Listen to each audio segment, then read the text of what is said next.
ஜெயிலேந்து வந்து கொஞ்ச நாள் கூட ஆகல, வசமாக அடுத்த மேட்டரில் சிக்கிய டிடிஎஃப் வாசன்.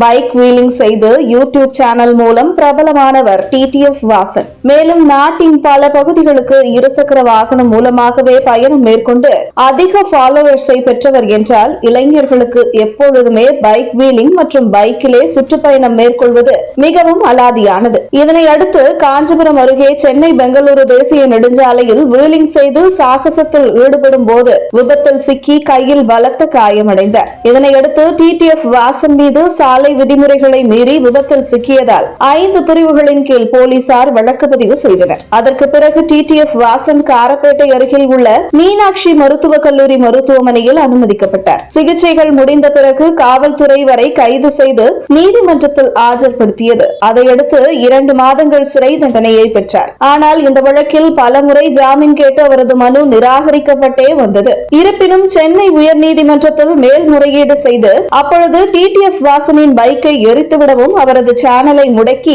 நாட்டில் எந்த பகுதியிலும் அவர் இருசக்கர வாகனம் ஓட்ட முடியாதபடி அவரது ஓட்டுநர் உரிமத்தை ரத்து செய்யவும் நீதிபதி உத்தரவிட்டார். தொடர்ந்து ஜாமீன் மறுக்கப்பட்ட நிலையில் இந்த கண்டிஷனுடனாவது வெளியில் விட்டார்களே என்ற ஒரு நிம்மதியில் டிடிஎஃப் வாசன் சிறையில் இருந்து வெளியேறினார். இருப்பினும் அதற்கு பிறகும் கடற்கரையில் ஒரு பெண்ணின் மடியில் அவர் படுத்து போன வருஷம் தான் ரொம்ப கஷ்டம், இந்த வருஷம் நல்லா இருக்கே என்று பேசும் வீடியோ ஒன்று சமூக வலைதளத்தில் வைரலானது.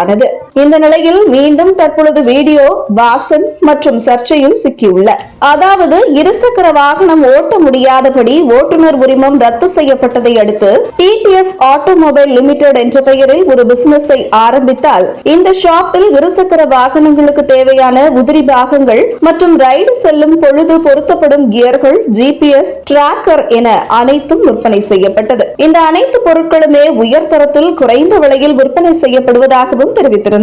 மேலும் எங்கள் கடையில் விற்கப்படும் ஜிபிஎஸ் டிராக்கரின் ஹார்ட்வேர் வெளிநாட்டிலிருந்து இறக்குமதி செய்யப்படுவதாகவும் சாப்ட்வேரை நாங்களே தயாரிப்பதாகவும் இதன் மொத்த விலை 7000 ரூபாய், ஆனால் நம்ம வசங்களுக்காக தள்ளுபடி 3500 ரூபாய்க்கு விற்பனை செய்கிறோம், இது எங்களுக்கு எந்த லாபமும் கிடைக்கப் போவதில்லை என்று பலவாறு பேசியிருந்தார். இதனையடுத்து இவரது ரசிகர்கள் மற்றும் ஃபாலோயர்ஸ் அனைவரும் இந்த ஜிபிஎஸ் வாங்க குவிந்தனர். இந்த நிலையில் ஒரு யூடியூப் சேனல் வாசன் விற்பனை செய்து வரும் ஜிபிஎஸ் டிராக்கரின் விலை வெறும் 750 ரூபாய் மட்டுமே என்றும் சாப்ட்வேரை அவர் தயாரிக்காமல் ஒரு கம்பெனியில் இருந்து வாங்கிதான் தயாரித்ததாக கூறி ஜிபிஎஸ் பயன்படுத்தப்படும் சிம் ரீசார்ஜ் என மொத்தம் சேர்த்து எம்ஆர்பி ஆக 7000 ரூபாய் என்றும் தள்ளுபடி 3500 ரூபாய் தருகிறோம் என்றும் கூறியிருந்தார்.